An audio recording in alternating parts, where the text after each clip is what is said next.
Welcome to Get Real with Rick Dancer, and we have a fun topic tonight. Because here's the deal. I'm in, I think it was Missoula, and I'm shopping, and this guy walks up to me and says, "Hey, I think I follow you on TikTok or Instagram or something." And I'm like, "What?" And he goes, "Yeah, I know, I follow you." And his name's Josh Redhat. He's a native here in Montana. So I have never talked to a Native American in Montana yet on my show. And the best part is, I don't even know what we're going to talk about because Josh and I just met, and he said, I've got some ideas, and it's not going to sit well with everybody. And I said, "Oh my gosh, you'll be perfect on my show because my ideas don't fit perfectly with anybody." So we're going to talk to him in just a second, but our show is sponsored by Chris Dental Family Dentistry here over in Eugene, Oregon. They also do dentures there, and Dr. Bratland loves conversation.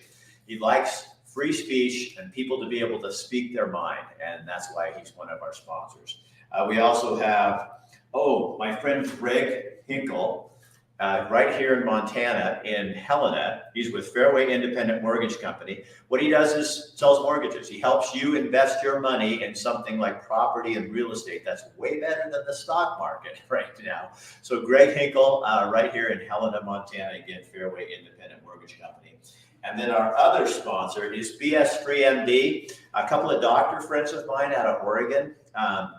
They were very outspoken during the pandemic, and they believe in science and facts, not people's fear. And they do a podcast called BS, Bullshit Free MD. Get it? BS Free MD. So you can go on Spotify or any other your favorite podcast channel and find them on there. They tackle all kinds of topics from human interest. Most of it, though, is medical, and they're really, really good at what they do. All right, so let's get right onto the show here. This is my friend Josh Redhat, and with a last name like Redhat, you gotta be either Native American or one of those little old ladies in the purple that are the red hats that run around. Well, let me explain the last name. Okay. That's not actually my name. But when I decided to put myself out there on the internet, my last name was not available for most of the websites. And at the time, I was wearing a lot of red. At least I was wearing like one clothing item that was very bright. That's kind of my style, One thing that you got to have one thing that's really bright, and then everything's kind of less bright. Right. I had a bright red hat, and so I just said, "Hey, this is my Indian name. I'm giving myself an Indian name, Josh Redhat," and it was available on YouTube, Instagram, everything. So can you tell me what your real last name is? Oh, yes, it's Hooper. Oh, okay. Yeah. So in the military, they just called me Hoop. So that's my other nickname. So tell me your story, because you came up to me and you said you put yourself out on the internet. So what does that mean as a Native American in Montana? What is your message? What are you trying to get across to people? I don't know how much you have looked on my accounts and stuff like that, but when I say I put myself out there, the reason is where to start. I was in the military. I joined the Marine Corps back in 2004. 2 years later, a year and a half later, I deployed to Iraq. 2 weeks after getting there, I developed a rash on my hand, and it just slowly grew while I was my 7 months there.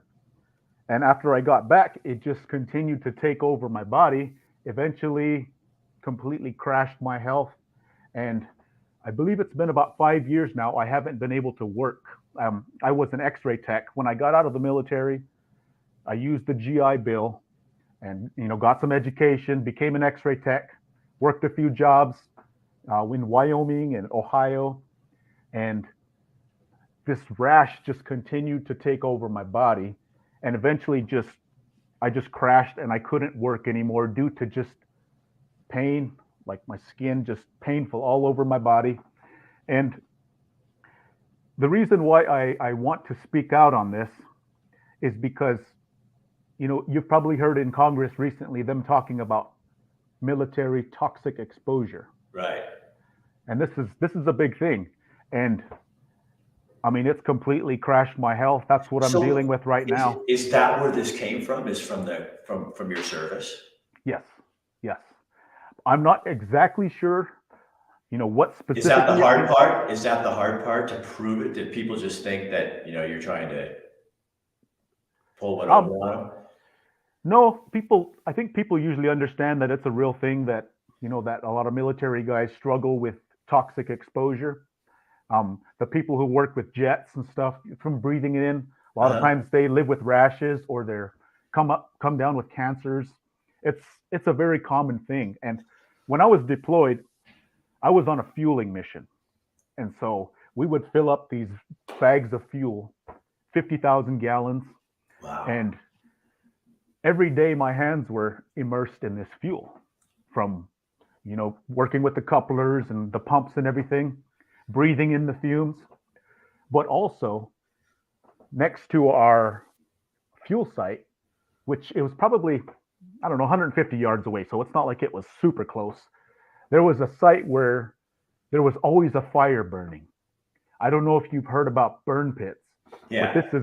this is the thing that happened in And do those. toxic chemicals come, they think toxic chemicals come off of that, right?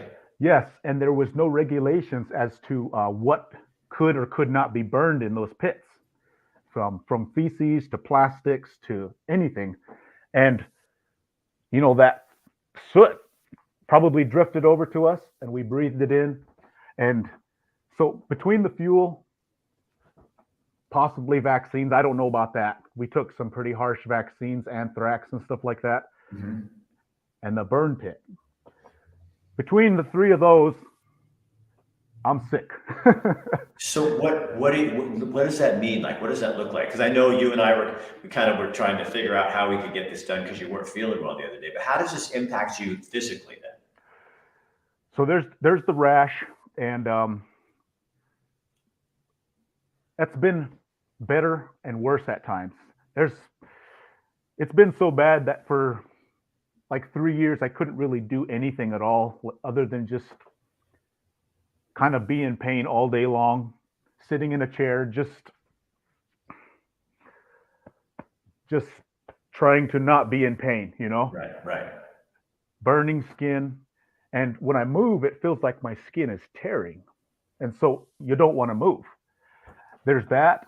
And then because of my skin being open, there's, I'm prone to infection. And Right. that's what happened recently. 2 months ago, I'm losing track of time here, but I started to get a pain in my back, my lower back, and right on my SI joint. And I couldn't figure it out because I had not hurt my back. Well, it continued to get worse. And one day I laid on the couch and I could not get up. I could Oh not man. walk. And I said, this is not regular pain. Right. And I had to, call 911, and they took me to the hospital. And I spent a week there with I think they called it some kind of myelitis, osteomyelitis, I believe. So infection in two of my joints. So So can you get any compensation for this, or what are you trying to, are you trying to fight it in the courts, or what are you doing? okay, so I did get disability for my skin condition through the Okay. VA, and so they do give me something to live on, and I'm very grateful for that. This hospital stay, they have covered everything, and so I'm grateful for that as well. So I don't have complaints there because they are helping me, Okay. and the VA hospital itself, I'm getting like I'm getting taken care of in other places. I believe that might be something that Trump put into place, where you can get treated in other clinics other than just the VA. And I think he put that in motion somehow. So how does this impact you mentally? Wow. Um, I have a really good support system. My family, I live with my family right now for the past 5 years, and they just help me a lot. And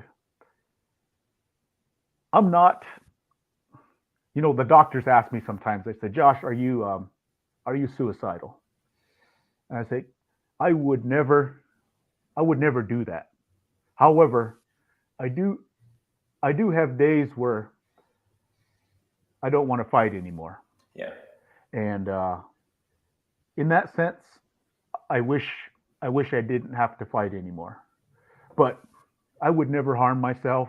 And I have nieces and nephews. They stop by every day, and they brighten my day. And I have parents that are just amazing. I have siblings that are also amazing. I'm close with all of them, and so I have a lot going for me on in that arena. I know a lot of veterans struggle with PTSD and things like that, and a lot of times lack of support system. But for me, that's intact, and I'm very grateful. All So, right, hold that thought. When we come back, I want to talk to you about what you believe. okay. Okay? So hang on just a sec.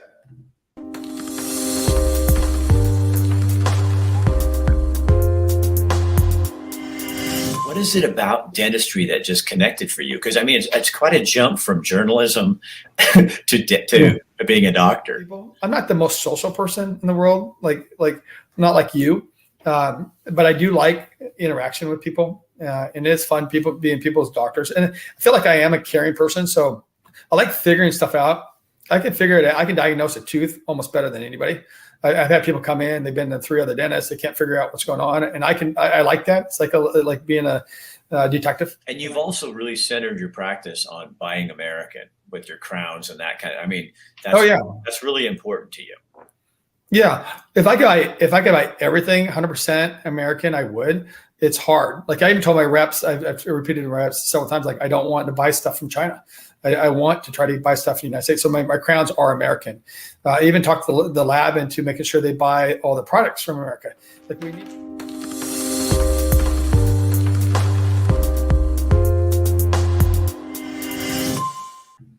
All right, and joining us, Josh Redhat, a guy from Montana that I met in a mall, an indescript mall.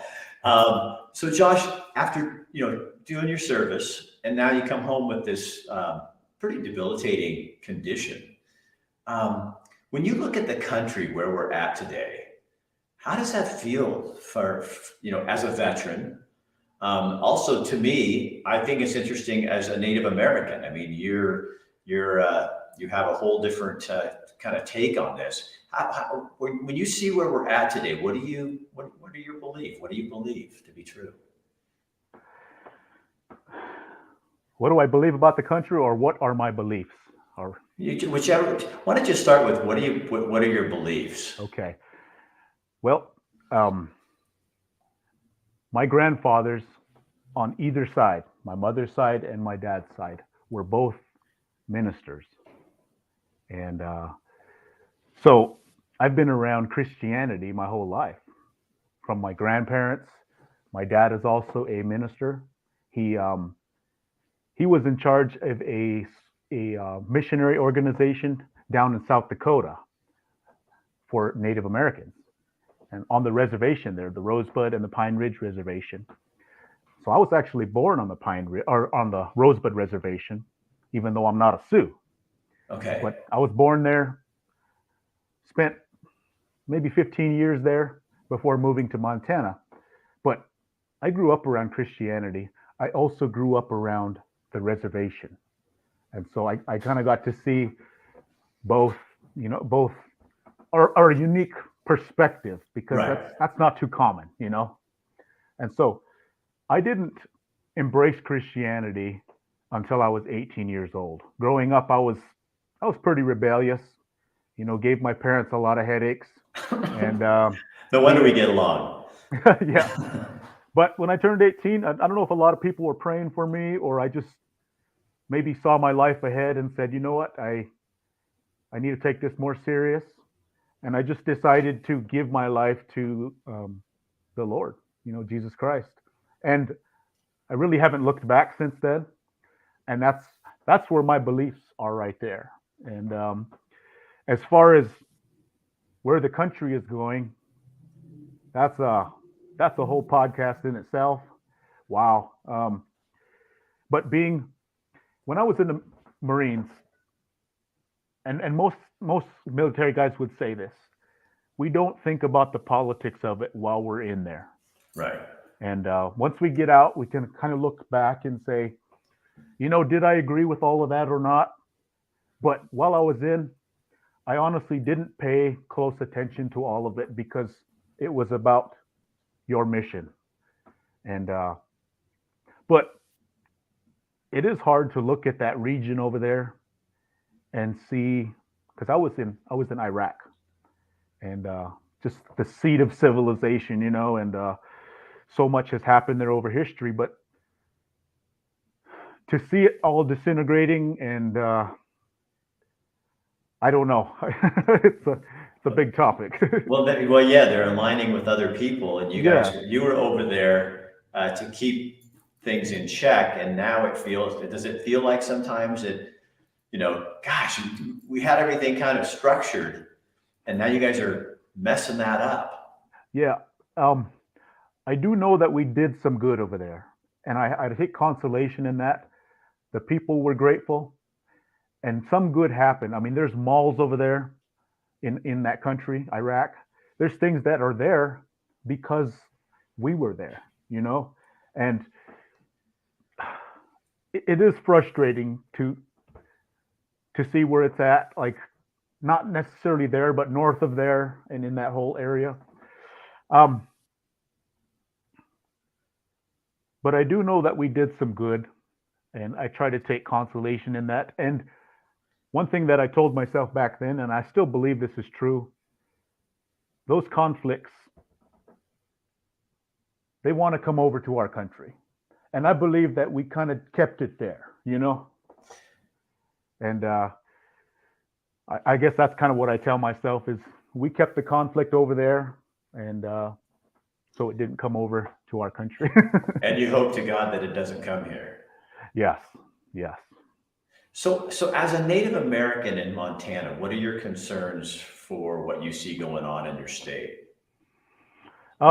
Specifically, Just the changes that, I mean, I think a lot of people here are afraid of growth, and you see a lot of people coming in like me, yeah, new folks, and you guys are very welcoming, but I think there's some apprehension there, and for good reason, because I lived in Oregon where I saw a lot of Californians come in yeah, and turn my state into something that it wasn't. yeah. I lived my whole life there and it wasn't like that.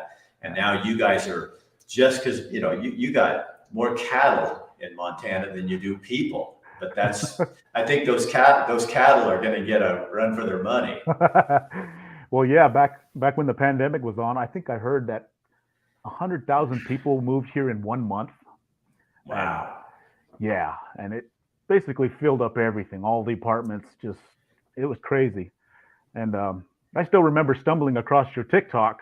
I don't know how long ago that was, and you're talking about trying to move to Montana, and that's okay. I believe that and I don't want to speak for everybody, Right. but a lot of people have moved here, and you always hear about, oh, Californians are coming and they're messing it up, but it's been such a common thing, and it's been happening for long enough to where I'm friends with these people now. Right. I know some Mexican people in town, and I love them. They come from California, and I'm glad they're here. And so when I stumbled across your TikTok, I'm just like, this is a good guy. This is a good guy. Well, there's people that might debate you on that. What do you love about Montana? What is if you're sitting there to pick something out, what is it? I like all the public land. I like that you can buy a piece of property next to public land and just go out your backyard and hunt. I like that you can find a place to hunt and not see anybody. And so the wildness, and that's part of what's going away, I guess, with everybody coming here. But I believe that's inevitable. It's just inevitable that the state is going to fill up. But I love hiking when I'm able to. When my health is treating me better, I love to hike and get up there on the mountains, and I love to hunt and all that. So And Montana is pretty, don't you find it, I think what I find really attractive about this place, or it's like the last great place. It's like, it's like, it's extreme. Everything here is extreme. It's either, you know what I mean? Yeah. Which I think is good. What people here that live here should probably understand from, you know, an Oregonian or a former Oregonian is a lot of people aren't going to be able to handle it here. Yeah. Yeah. You know? Yeah. Yeah. Well, you know, I grew up here from the age 15 to mid 20s, and I loved it. But I moved away to go to the military. I lived in Cincinnati. I lived in all these big cities, and I didn't realize how convenient they were. Yeah. So when I moved back to Missoula about, I think it was 10 years ago, I came back to the area. I was trying to get an eye appointment, and I couldn't get the eye appointment until like a week later. And I was angry, you know, I was like, this is not right. You know, the customer service here is, it's just not what's supposed to be, you know, and that's one of the adjustments I had to make coming back here is, sometimes the customer service is not at this level because the nearest competition is in Spokane, and hey, Right. Yeah, my wife had to go to Missoula for retina surgery, and we're driving 2.5 hours to get to that. Then you have to stay over and then come back, and then you have to go back a week later for the other appointment. It's just like, and we sit in the waiting room, and you talk to other people around you, and they were coming from, 4 hours away in Montana, and you're just going. But that's, you know, there's a country song I just heard, and it's talking about it's 30 minutes out the door to a Walmart or a grocery store. And I thought, you do have to travel to get going, you know, to get anywhere and do it. Oh yeah. I mean, we used to go 3 hours up to Kalispell just to go to Chick-fil-A, you know, and it's what it is. Yeah. So let me dig a little deeper with this. What do you believe about God? About God? Yeah.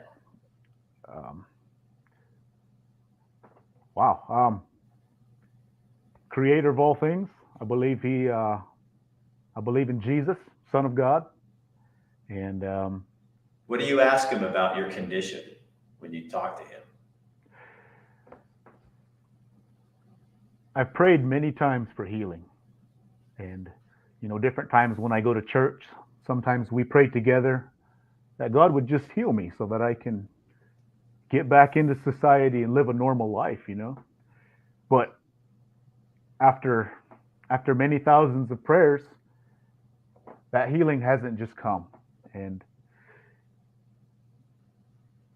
there's something to be said about suffering. The Bible talks about suffering being valuable. And it says the trial of your faith is much more precious than gold. And suffering together with Christ type of idea. Uh-huh. And you know, when you first go through something really hard, it's why God? Why me? Why is this happening? What's the purpose in it all? But after enough years of asking that, you kind of quit asking that and you say, how can this struggle help other people? Right. And I know that I'm a better man. I'm more compassionate, and you know, also putting myself out there online a little bit. I'm doing that because I know that there are a lot of people out there who just suffer. You know, whether arthritis or similar problems to what I have, they just every day live with chronic pain and suffering, and they don't say anything because why talk about it? Right. So for me kind of talking about it, I get so many people emailing me saying, hey, thank you for talking about that. I you know what I'm going through. And so that's valuable to me. Well, and don't you think, especially with social media, everybody tries to put on their best face. Yeah. And I've been writing stuff on my blog that's like really personal and kind of a little bit more vulnerable than I've ever been. Yeah. And the response, especially among 30 somethings and 20 somethings, and some kid on a live on TikTok, I think it was, said to me one day, I just go on there and let people ask me questions. And he said, what would your 63-year-old self tell your 20-year-old self? Yeah. And that just kind of rocked my world. And I went, you know what? I tell him, Rick, it's going to be okay. Yeah. You're going to be fine. Yeah. All these things are going to make it feel like you're never going to do anything, or you're not going to succeed, or you're not going to, but your definition of succeed and all those things starts changing. And I think, so it's valuable. So I kind of feel like it's one of the reasons I kind of read a little bit of your stuff in there. I wanted you to come in here because I think it's healthy for us to just talk about the shit in life. Yeah. Not the politics shit, but just the stuff that's hard, so people can go, oh, it's not just me. Yeah. And some lady came on after I wrote something, and I said, yeah, I was, as a kid, I was really insecure, and I thought people were always hated me and blah, blah, blah. And she goes, oh my God, I never knew that about you. I thought you were like always secure and sure of yourself and all this stuff. So maybe it's time to use social media in more of a truthful fashion, and not just your beautiful pictures from your vacation and in the tropics, but maybe talking about things that really bother. And then, I always kind of feel like, Josh, we all have a story that we're writing, and like God is like the co-producer, or maybe the head editor. Yeah. And it's like, here's the pen. What do you want to write, Rick? How do you want this to look? And I'll guide you. And if you make a mistake, I may let you just fall, but I may guide you a little bit too. But it's like, this is your story, it's your adventure, and you can make it exciting, or you could make it really, really boring. And I think too many people in our country have settled for safe. And I saw that during the pandemic. Yeah. It was appalling to me how scared they made us and how safe I just want to live. Well, to me, living is not running around in fear. That's death. Yeah. Mm-hmm. Yeah, that was quite the fiasco.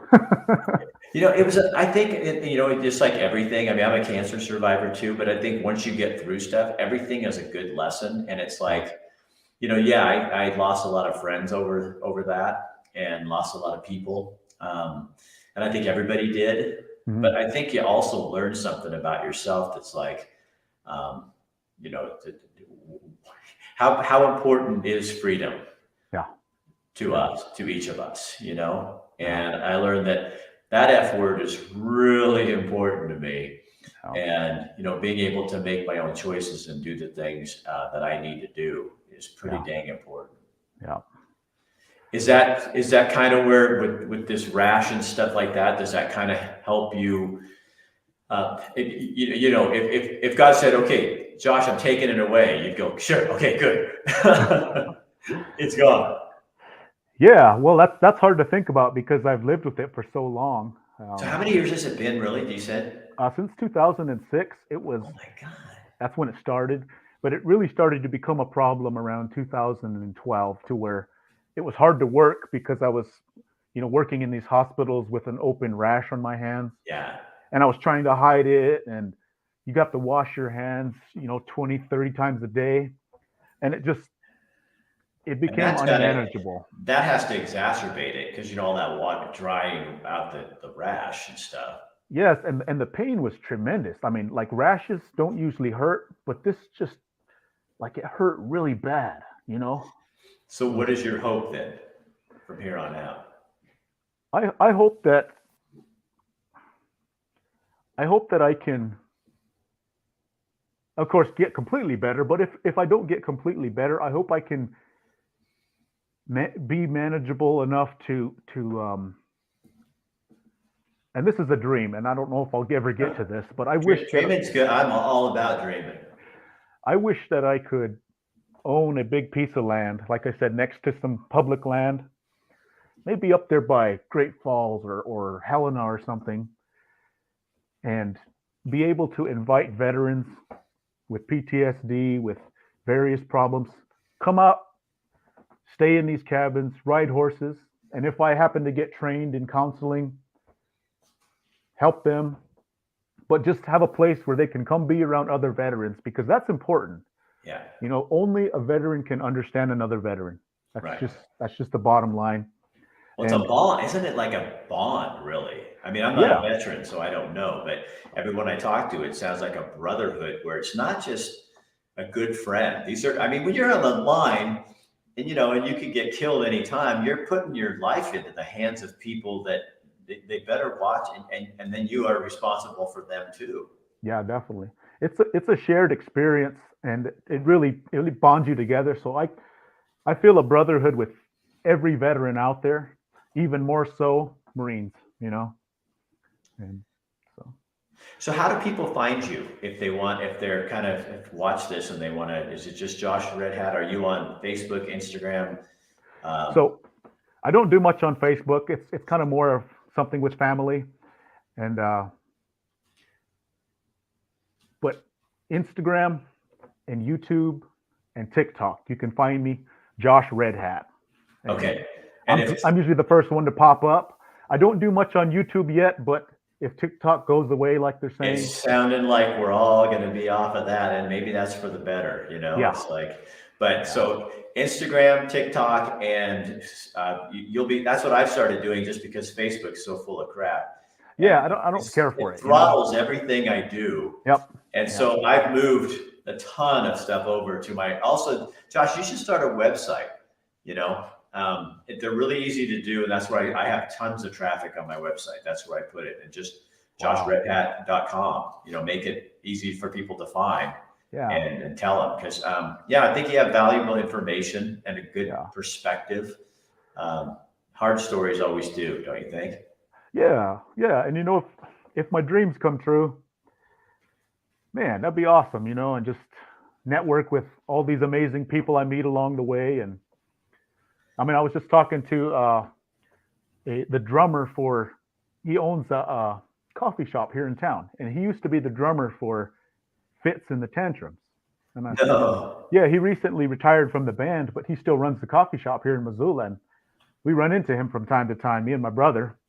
And so we visit with him and talk music and coffee, and it's really cool. But he wants to help veterans, and so we just love talking with him. And I believe that there's a lot of people out there, and I'm not necessarily talking about him, but people with money who would want to put it towards something valuable, Right.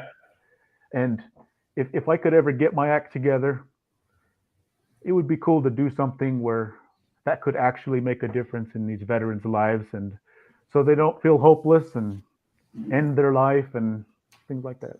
So maybe we should change your language a little bit and say, when I get my act together. When I get my act together. When I get my act together, and a little more positive, when I start this. And it might not be the exact dream you have, but God will turn it into the dream that you want it to be. Exactly. But you have to, you know what I mean? And Josh, I like you, man. I think you're awesome. Yep. And go ahead. Oh, and no matter what I do, because of what I've been through, I'm going to be helping people. So you already are. Yeah. I mean, even if the Lord called me into ministry, and that's the one thing I didn't share, is I actually got educated in ministry. And so I'm capable of doing that. So well, my thought on that is I think you're already doing that. I don't know that we have to get educated about it. To me, I think for me personally, professional pastors have their place. Yeah. But I think I'd rather see a sermon than hear one any day. Yeah. And you're a walking, talking sermon. So just go. I always get one of those things. People go, what do you think God wants my ministry to be? And I'm like, you know what I think God probably would say to you? Hey, Rick, just go live your damn life. Yeah. I gave you a life. Every breath you take is from me. Your heart wouldn't be beating if it wasn't for me. So I'm giving you this time. Now, go do something with it. And you don't have to go start a ministry. Just go be who I made you to be. Yep. And do what I tell you to do. And when I whisper, do it. And then, but what's going to happen is I'm just going to, die. And then God's going to go, and I'm going to look back and go, that was it, huh? That's what I told you the whole time, Rick. Just do your thing. And you're already doing that, Josh. Hey, thank you. Thank you. I appreciate that. I'm glad you tapped me on the shoulder and talked to me when we were in that mall. Yep. And I hate to say it, but it was the hair. I said, I know that haircut. Everybody said, I know that hair is like a symbol. Yeah. Well, mine is similar. I've been Yeah, kind of shaving no. the sides. I But- got that from Peaky Blinders. but you got that darkness, the dark Yeah. hair, and Yeah. mine's obviously not there anymore.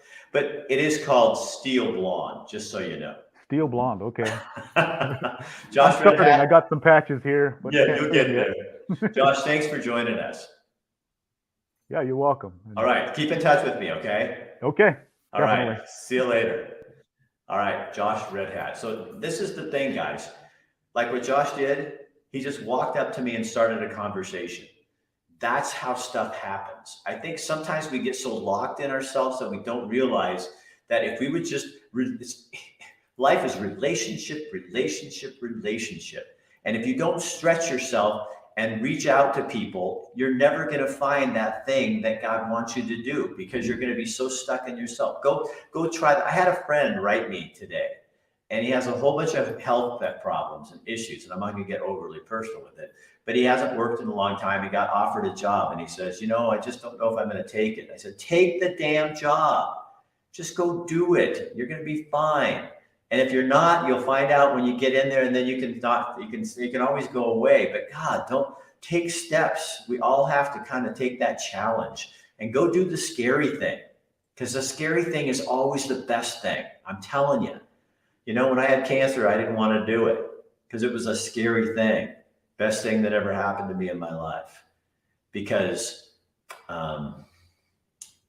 Rick Dancer kind of got to die. And this new version of me kind of arose. And through the pandemic, same thing. Parts of me had to die. And that's kind of how I think. I used to say, and I hope this doesn't offend anyone, but I believe that walking with God is like Jesus assisted suicide.